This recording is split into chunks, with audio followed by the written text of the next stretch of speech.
reputation of how we got to this. And Alicia, please correct me if I'm wrong.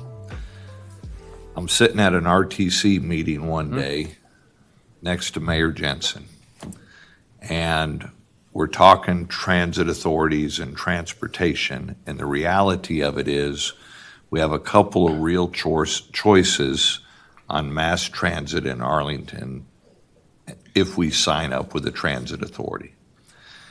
We could go with DART. That's cost us somewhere around $100 million a year, somewhere in that ballpark. We can go with T-Metro. That cost us somewhere around 40-ish a year, 40 million or so a year. So I turned to Mayor Jensen and I said, wait a minute. Grand Prairie has VIA now, Arlington has VIA, and Mansfield is looking at VIA.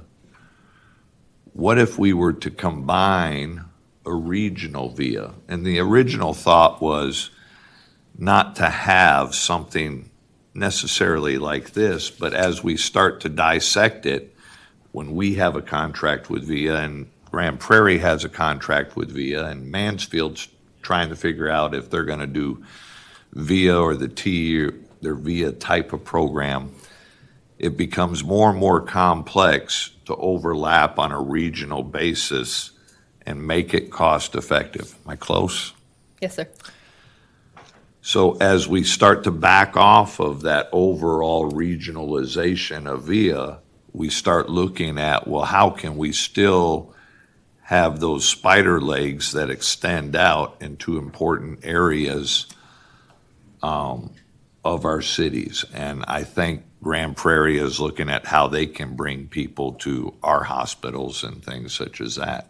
Of course, we want them to come to our entertainment district as well. So this wasn't my original thought of how we get to a regionalization. How do we get good transit without breaking the bank and having no significant return on investment? We've all looked at the studies, and Arlington, the studies show that Arlington lacks really the consistent density to make a busing type of system cost effective in this city. It just isn't going to happen.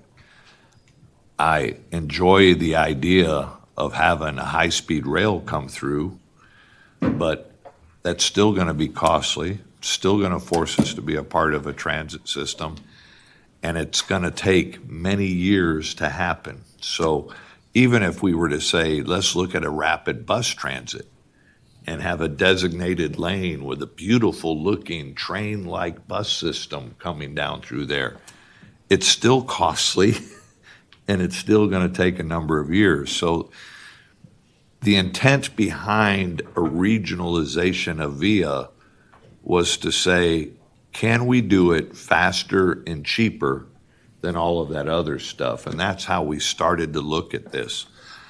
I agree with everything everybody is saying. $600,000 is a lot of money to take people to other cities' hospitals. I wish we had that ability to care for them here. But then part of me thinks, is it a start of some sort to help get us to that engagement to more of a regionalized efforts? Because we all know that that's what we want. This doesn't give us what we want. What we want isn't going to be coming anytime soon, no matter what. And that's the challenge. Alicia, I think y'all have one of the hardest damn jobs in the city is to try to put together a system on that. I've ridden HandyTran, not because I needed to, but because I wanted to, and I wanted to see what it's like. And HandyTran does well. I think, what is it, a half a mile or a mile outside of the city limits? Mile and a half. Mile and a half out. Well, there you go. Combine my two ideas.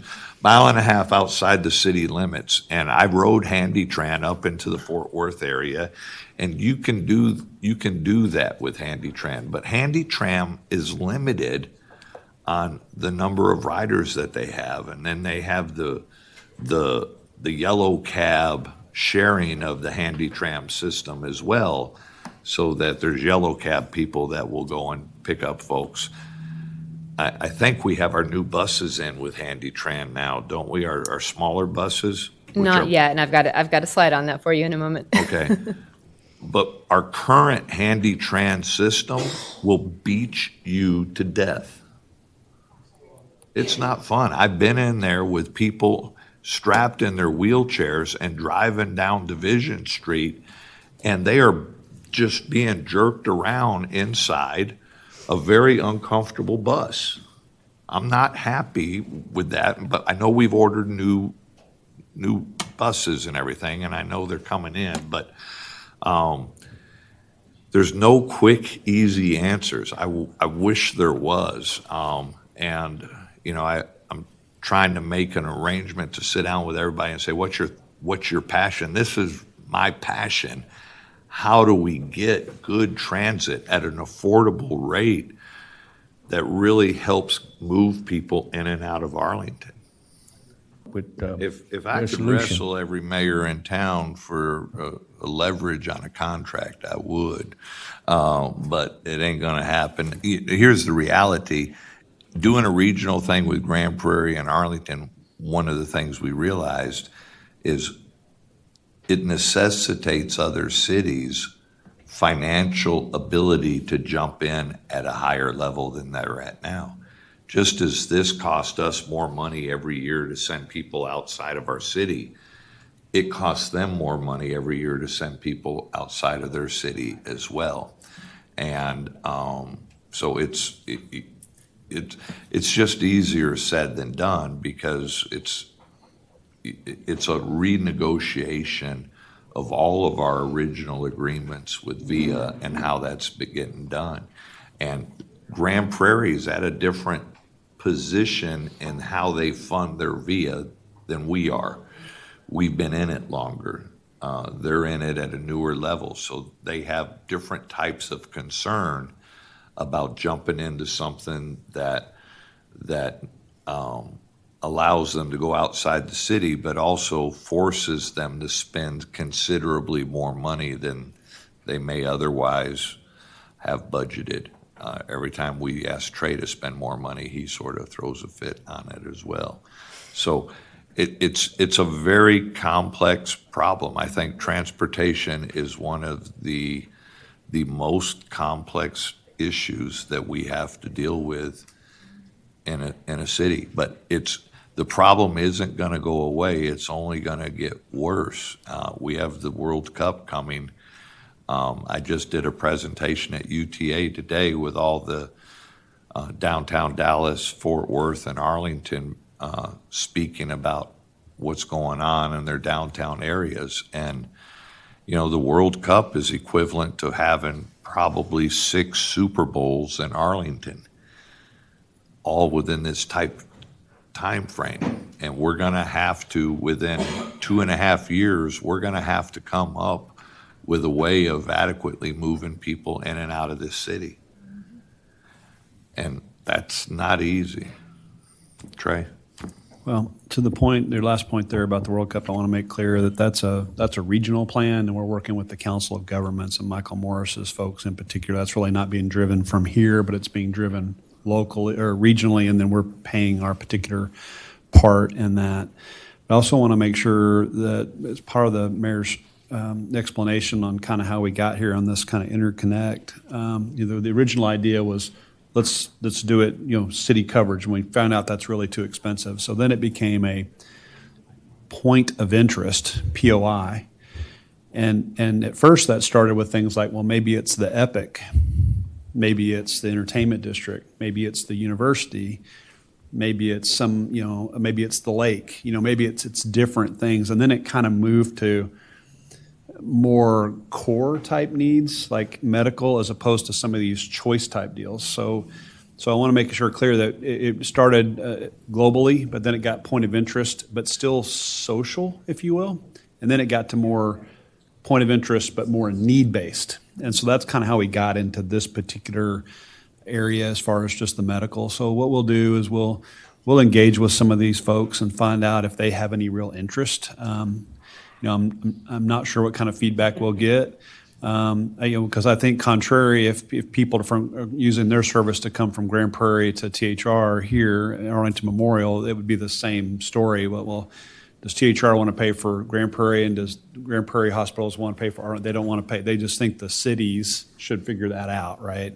It shouldn't be borne in their cost of service. So that's the rub I think we'll run into, but we'll try. We'll see what kind of feedback. We do have some contracts with car places where repair shops. We have a different fee structure for people when they have their car in the shop, and we provide some of those services. So maybe we can get a different structure here too. We'll see how it can work. We hear the I think consensus relative to the need, but also a desire to make sure it makes good financial sense, right? So we'll see what we can figure out on this. While you're on this topic, what would they talk about joining one of the two metros? Do they give you any idea what the cost might be? We talked about Just like some what the I other said day. earlier, It's a $100 million beast. a year for DART. a beast, huh? About $40 million a year for Trinity Metro And is what it if I'm- comes down to. Now, there's other things that may flow into that, like we already pay $8 to $10 million a year with HandyTran and Via. And I just want to be credit for that. specific about the numbers. It's 1%. If you're a DART member, it's 1% sales tax, which is $100 million equivalent to us.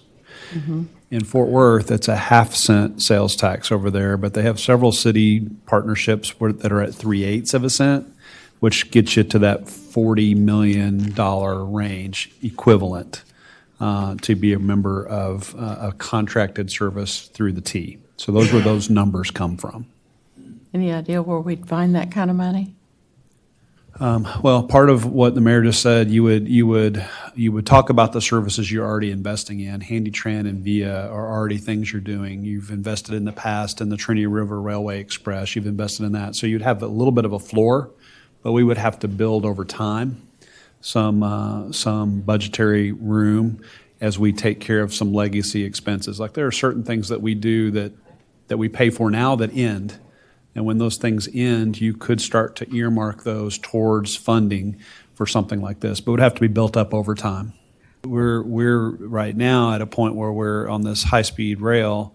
We've got to get something that's environmentally cleared and something that has a financial feasibility business plan before we actually, are going to talk about that in a serious way with anyone. But there's things that we can do to continue to build a transportation infrastructure just in our annual budget like we have today to fund HandyTran and Via, and we will need to continue to incrementally grow that until one of these bigger questions is ready to come forth. And then that will need a public conversation with some public voting to determine whether or not we need to have any of those kinds of things in Arlington. I'm just saying, when you think about where we could find money. And we have thought about it, and we do have, we can take a look at a long-term pro forma that starts to look at legacy expenses that, again, sunset, that we can then build into a revenue stream to support this. It will take some time to get there. Yeah. For sure, but it's within the realm of being able to be done. It's not a clean sales tax for this or tax rate for that. It's a quilt that we have to stitch together to do those kinds of things if you all are interested in pursuing those. Okay.